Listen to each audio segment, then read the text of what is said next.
നമസ്കാരം. കരുവന്നൂർ കള്ളപ്പണ ഇടപാട് കേസിൽ CPIM തൃശൂർ ജില്ലാ സെക്രട്ടറി MM വർഗീസിന് വീണ്ടും ED നോട്ടീസ് അയച്ചു. നാളെ ഹാജരാകാനാണ് നിർദ്ദേശം. ഇന്നലത്തെ ചോദ്യം ചെയ്യലിനു ശേഷമാണ് വീണ്ടും നോട്ടീസ് നൽകിയത്. 6ാം തവണയാണ് കരുവന്നൂർ കേസിൽ MM വർഗീസിനെ ED ചോദ്യം ചെയ്തത്. CPIM തൃശൂർ ജില്ലാ കമ്മിറ്റിയുടെയും കീഴ്ഘടകങ്ങളുടെയും സ്വത്ത് വിവരങ്ങളാണ് ഇന്നലത്തെ ചോദ്യം ചെയ്യലിൽ ED ചോദിച്ചറിഞ്ഞത്.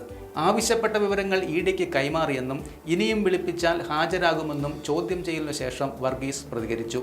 തൃശൂരിൽ CPIMന്റെ വിവിധ കമ്മിറ്റികൾക്കുള്ള ബാങ്ക് അക്കൗണ്ട് വിവരങ്ങൾ ഹാജരാക്കാനാണ് വർഗീസിനോട് ED ആവശ്യപ്പെട്ടത്. കരുവന്നൂർ ബാങ്കിന് പുറമെ തൃശൂർ ജില്ലയിലെ മറ്റ് സഹകരണ ബാങ്കുകളിലും CPIMന് രഹസ്യ അക്കൗണ്ടുകൾ ഉണ്ടെന്നാണ് EDയുടെ കണ്ടെത്തൽ. കരുവന്നൂർ ബാങ്കിൽ നിന്ന് ബിനാമി വായ്പകൾ വഴി തട്ടിയെടുത്ത പണത്തിൻ്റെ പങ്ക് ഈ അക്കൗണ്ടുകളിലേക്ക് എത്തിയിട്ടുണ്ടോ എന്നാണ് ED പരിശോധിക്കുന്നത്. കരുവന്നൂർ കള്ളപ്പണ ഇടപാട് കേസിൽ വർഗീസിന് പുറമെ CPIM നേതാക്കളായ PK ബിജു, AC മൊയ്തീൻ എന്നിവരെയും ED ചോദ്യം ചെയ്തിരുന്നു.